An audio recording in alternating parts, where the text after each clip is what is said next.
everyone, thanks for tuning in to another episode of Sports Scene. I am in blue because the game is on Sunday and our friend here made a mistake of wearing blue today, well, tonight. Hi Lawrence, how are you? Check out my cape. Jeez. Cool, right? Oh my gosh.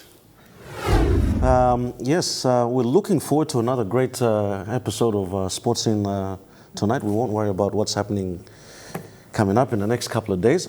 Yeah. I mean, you're going to preview what's coming up anyway. Oh, okay. Yeah. My flag's looking really good. Hang on. Let me just, I forgot to wear it. So I wore it earlier, but I removed it. So I'm set for Sunday. I'm telling y'all, I'm set for Sunday. My goodness. I mean, 50 points to 6 in the first game, and now we're looking forward to another big win. I don't care what everyone says about them playing at Suncorp. You don't? You're not worried about it? Of all the bad things they've said before the first game, look at the scoreline. Yeah, okay. Look at the scoreline. Okay. New game. And I thank you for, giving that vibe, giving that blue vibe, giving that support. Thank you so much. Man. Okay. We should move on. Can we move on? Yeah, okay, sure. Thank you. Sure, Thank you let's so do much. that now. Sunday, big match in Suncorp Stadium, which is the route to 600, somewhere around there. Suncorp is a village in Kerama. Yeah, absolutely. Oh, wow. Place Bloemipla lo K-Town. So Suncorp, it is our home ground. It is going to be very tough for you Blues to win. Blues will win, though. Let's just get that out there. Blues will win. Positive vibes here, blue vibes here. Oh, man. You know what? I just have to tell all of you, the minute I walked into this studio, Lawrence had his head down, cringing at the idea that he actually wore blue tonight. You can see how blue He didn't even realize it was going to be game 2 this Sunday until I walked in with my cape, say it again, and this flag and my wing. When we win on Sunday, let me make this very clear. All right, when we win on Sunday, this will be our studio. Next Thursday, all right, this will be our studio next when we win on Sunday. All right, we'll see. I'll leave it at that. I'll just leave it right there. Keep on looking at me and everything blue. Wow. Contact details. If you have story tips or any comments that you would like to send in for Sports Scene, please email sports@emtv.com.pg, or you can message us on our Facebook page. That's the Sports Scene Facebook page, or you can call our phone number. That's 3129200, and you can ask for Lawrence and myself, and we'll be more than happy to assist you. That's about it. I'll just do this. Oh my gosh. And should I stay like this and say goodnight? No. Okay. All right. Okay. Wow. This has been another episode of Sports Scene. We will see you same time, same place next week. Bye for now. Good night.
everyone. Thanks for tuning in to another episode of Sports Scene. I am in blue because the game is on Sunday, and our friend here made a mistake of wearing blue today. Well, tonight. Hi, Lawrence. How are you? Check out my cape. Jeez. Cool, right? Oh my gosh.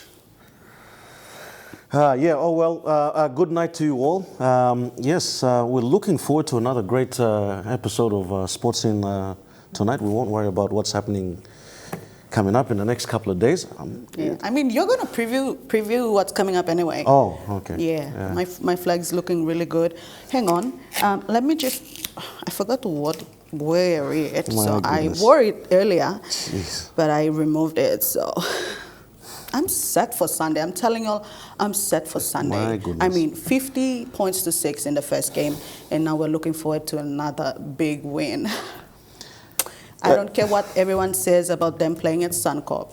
You don't worried about it? Of all the bad things they've said before the first game, look at the scoreline. Look at the scoreline. Okay.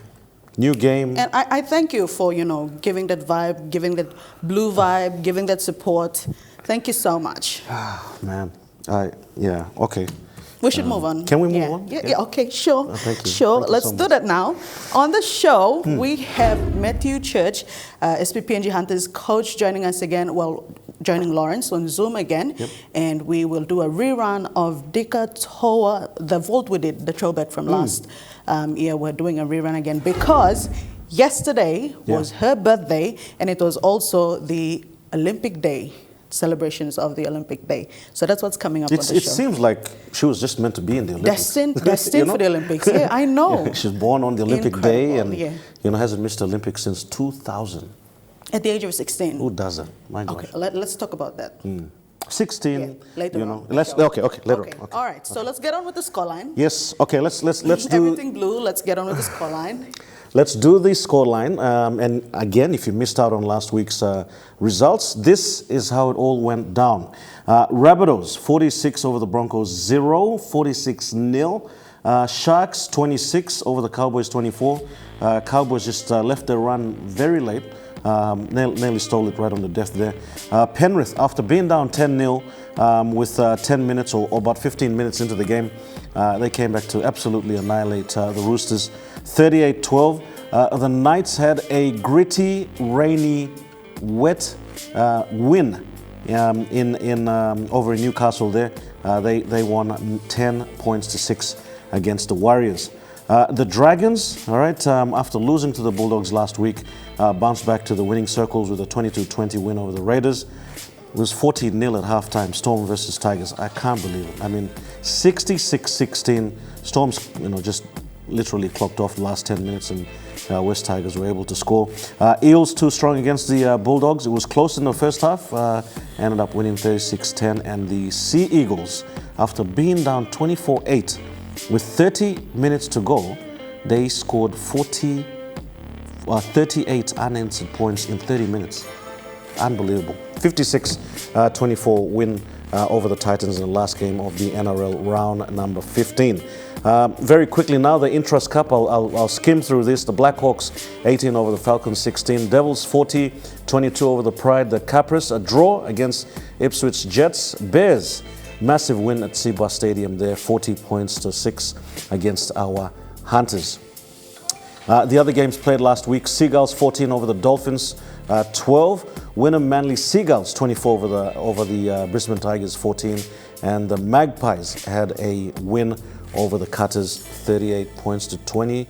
That is the roundup of all the scores. Now to our local competition, the PNG NRLC. Eagles 20 defeated the Vipers 18.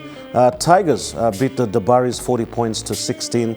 Gurias big winners there over the Lahanis 22 points to 4. And the other matches played were the Wigman 22 defeated my boys, the Gulfie Souls 22-8. Muruks 22 had a close win against the Tumbes 20. And Miox had a draw 22 apiece. And this is how it looks like in the PNG NRLC ladder. Tigers and the Wigman and also Muruks undefeated with 3 wins. The rest there, Vipers, Gurias and Dabaris making the top 6. And the bottom half of the table, Tumbe, Cutters, Eagles, Milks, Iso, and Lahanis yet to have a win. All right, that's it for the roundup of last week's results and the ladder. We will take a short time out now and we'll be back with more right here on Sports Scene.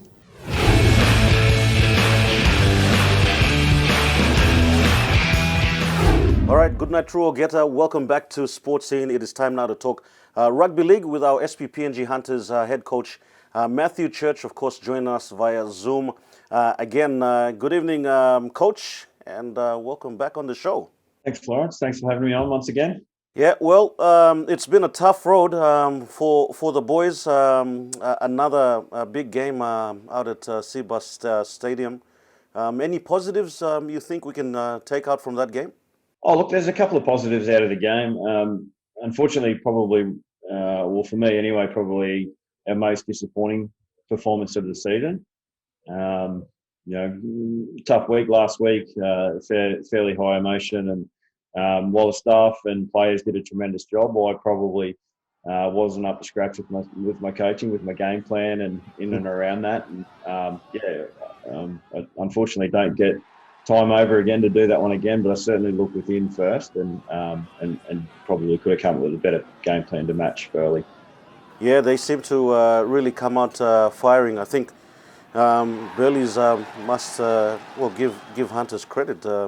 Since the last time they met, they've really come up good these last couple of weeks. Yeah, I spoke to their coach Rick Stone about a week or so ago, and said I think we played you guys into form, and yeah, I don't think they've lost a game since they played us, and they were similar to us on the ladder when we met. But yeah, they've certainly gone on a run. But that's their experience coming to the fore there. Yeah. All right. Now, just briefly on the game, you've touched on it a bit. But are you satisfied with our halves combinations, or a bit of tweaking to come back? When does Edwin Ipape come back into the side? Well, we're hoping that Edwin's going to be okay for our next game against the Cutters. I certainly feel like Edwin and Ase have been our strongest halves combination. And then, obviously with injury, had to bring Charlie back into the team. Charlie was good last week, and probably not so good against Burleigh on the weekend. So if Edwin's fit to play, he will probably start in the halves when we come back. All right, let's take a quick look at our forwards. Who do you think has been sort of the standout over the last couple of weeks?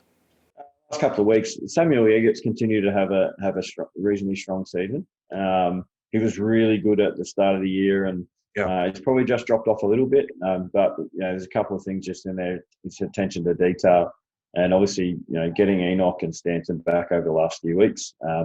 They're probably not as fit as I would like them to be, but we can obviously work on that as the season progresses. But it's good to have those guys that have a lot of experience at the Hunters come back into our side.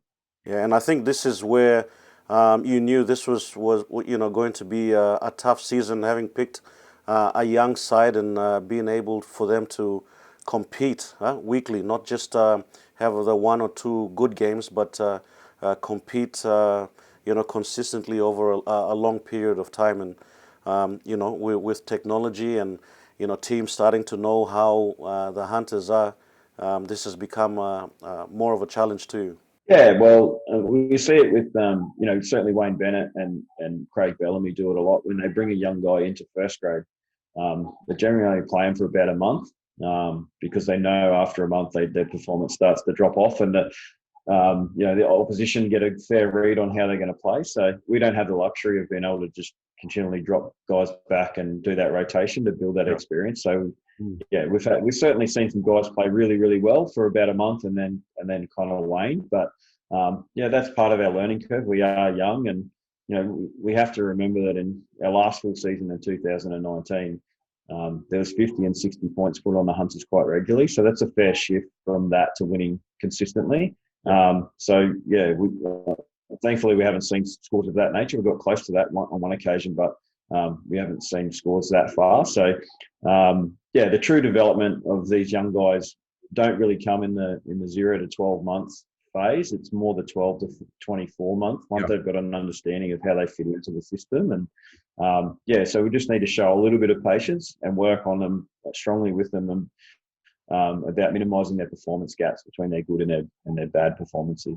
Jokadi Bire, can we just give us an update on how's his progress? Yeah, so Jokadi's is continuing to get better and more and more alert in and around his operation and what he had. Out of respect for Jokadi's wishes and his privacy, he's asked us, to limit the information that gets released, and that's twofold. One, because he wants to get his own head around that, and secondly, that he's separated from his family and releasing information back to PNG. He wants to let them have the first people to know about that information. So we'll continue to update of his progression and then release information in line with Jokadi's wishes. No worries, and we also here at Sports Scene want to pass our get well wishes over to Jokadi. Now, looking ahead, you've got a bit of a break now. What's the plan before you take on the Mackay Cutters? Yeah, look, we're doing a bit of stuff this week. The boys did their level 1 sports trainers course. Last week they did their level 1 coaching courses. So they've got some work to do to finish those courses, but we're getting that done. Had a bit of training yesterday. We'll train again tomorrow. Give them the weekend off to freshen up and get away from footy. Yep. And then we'll come back focused to go again against the Cutters. We have a real opportunity to put all of that stuff that we've been learning and getting better at put that on showcase for the Mackay Cutters, and we'll be looking to put in a strong performance and hopefully see a W at the end of the weekend. Yeah, hopefully, man. We hope to see a W against Mackay Cutters, and I want to see a W this Sunday as well when the State of Origin takes place. I've got the wrong colour though. I'm born and raised in Queensland. I have after New South Wales performance in round 1, I'm just not quite sure we're going to have a team strong enough to be able to beat them. But those games are won on emotion and energy, and if you can have the momentum, if they can hang in there long enough, then certainly Queensland can win it at the wire. It's going to be a tough ask, I tell you, tough ask, but we never let down our team. So we'll be supporting for the Hunters and, of course, for the Queenslanders as well. Yeah, we like that support, and we thank you for the wishes towards Jokadi, and we hope everyone across PNG keeps him in their hearts and in their prayers, and keep sending your well wishes into him, and we certainly push them on to Jokadi. Coach, again, it's been a pleasure talking to you. Have a safe week, and just take care, and we'll catch you next week before the game against the Mackay Cutters. No worries. Catch you then, Lawrence. All right, there we go. That's, of course, Matthew Church, the SP PNG Hunters head coach. We will take a short time out now, and we'll be back with more on Sports Scene.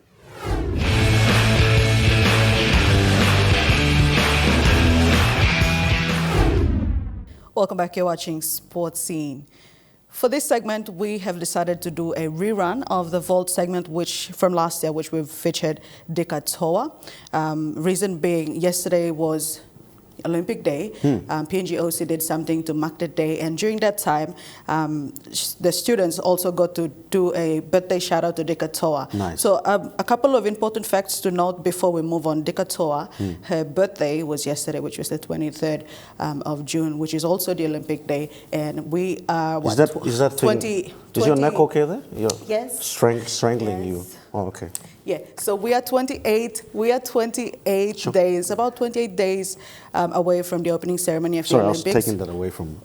We're still talking about Dika Toua, not State of Origin. All right. Yes. Yep. Yes, so in this rerun of the Vault, we will take a look again at her journey since 2000 when she was 16, and that was her first time to appear at the Olympics. So let's take a look.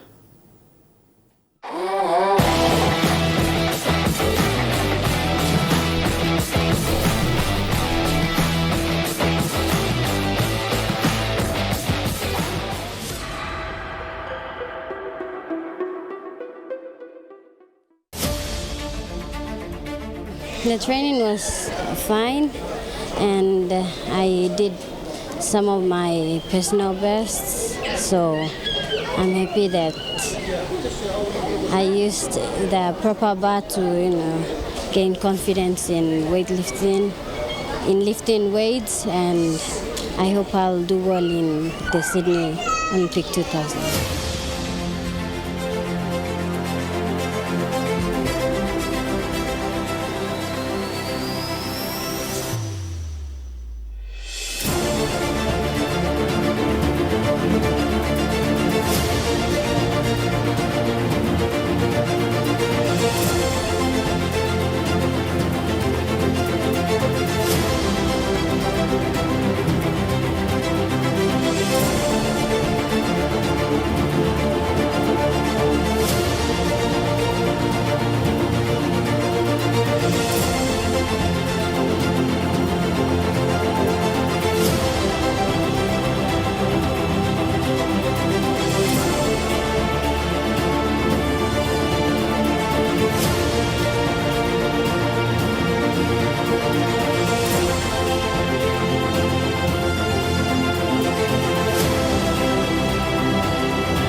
Papua New Guinea, Loa Dika Toua. Dika Toua, 4 years ago, she stood in this spot, but then went to the gold medal position.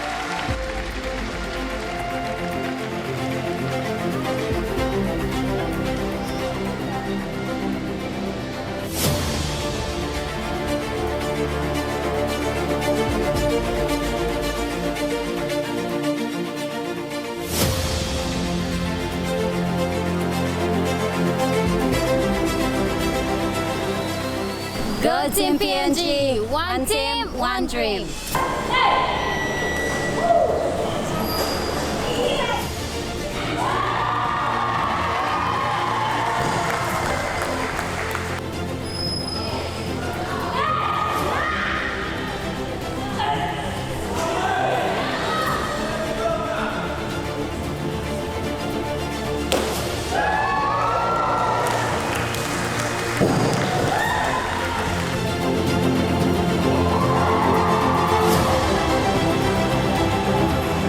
Well, each Olympic has its unique experience, and while I have the opportunity, while I'm still able to make the Olympics, I should make use of it and not take things for granted.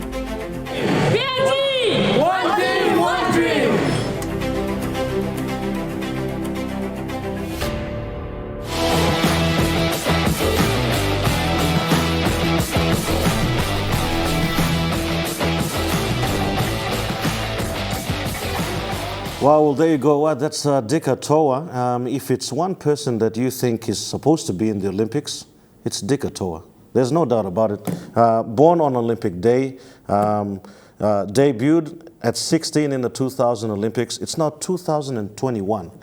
She is still going to participate in the Olympics. You talk about Olympics and Olympians and going above and beyond a superhuman type performance. She's done it all. And her story continues. Yeah. Less than 30 days away from her next Olympics, which will make her the first person, well, the first female weightlifter in the world to compete at the Olympics 5 times, and that's massive. I mean, starting at the age of 16. Yeah. Now she turned 37 yesterday. Dika, please forgive us if you didn't want that information out. I said it already, but anyway. Yes, impressive. Very and impressive. all of that done in her prime. Yeah. All of that covered in her prime. And she rightly said, if you're still fit enough and you can still compete, why stop yourself from doing that? I mean, and then you and I, we've watched this footage so many times. Yeah. I've watched it again, getting goosebumps all over again. Just really proud to be a Papua New Guinean, you know, knowing that she's representing us all. Really good for me. Absolutely. Yeah. Now, Dika herself shared a video of some children who were at the Palm Records Club yesterday, and they did a birthday shout out to her. Nice. So she shared it on her social media. Yeah, and I asked her if I could use it. So let's see the greeting by those kids.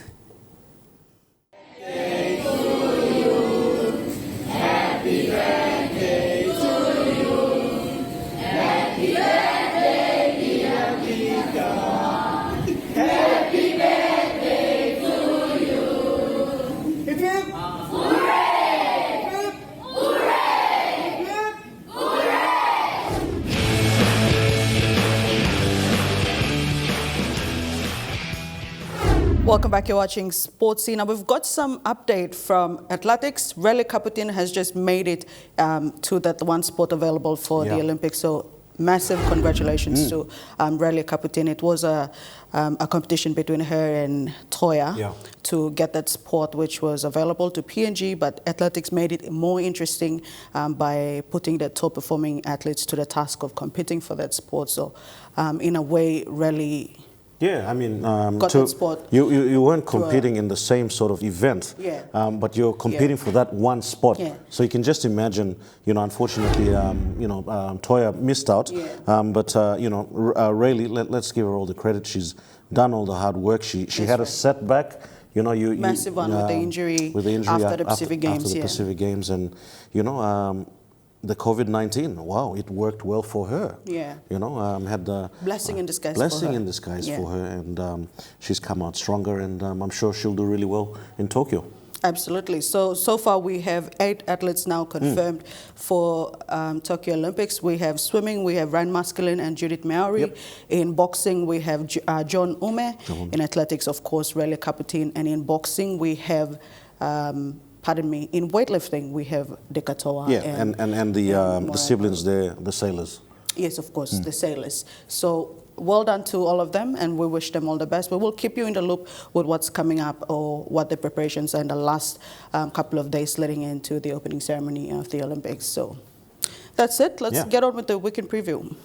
All right, let's have a look at this weekend's games, and we'll skim through this. The Digicel Cup, Lahanis versus the Tigers. Lahanis looking for their first win, hard against the Tigers. And 600, Gulf Isos versus the Mioks. That's on Saturday, and on Sunday, Wigman versus the Baris. Tumbe versus the Vipers. Cutters against the Morks. And the Gurias will take on the Mount Hagen Eagles. All right, that's for the PNG NRLC, and there you go. Blues versus Maroons, bring it on. I say bring it on. Sunday, big match in Suncorp Stadium, which is the route to 600, somewhere around there. Suncorp is a village in Kerema. Yeah, absolutely. Oh, wow. Ples Plomipla lo Keave, you know, K-Town. So Suncorp, it is our home ground. It is going to be very tough for you Blues to win. Apart from 600 being off the squad. Look, sometimes you need to, what they say, take a step back in order to take 2 steps forward. So, you know, we're okay. We're okay. We're okay. Yeah. Blues will win, though. Let's just get that out there. Blues will win. Positive vibes here. Blue vibes here. Oh, man. You know what? I just have to tell all of you, the minute I walked into this studio, Lawrence had his head down, cringing at the idea that he actually wore blue tonight. You can see how blue he didn't even realize it was going to be game 2 this Sunday until I walked in with my cape, say it again, and this flag and my wing. When we win on Sunday, let me make this very clear, all right? When we win on Sunday, this will be our studio.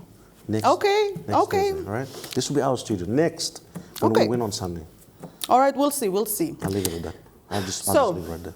Okay. Enough of the state of origin, but keep on looking at me and everything blue. Wow. Contact details.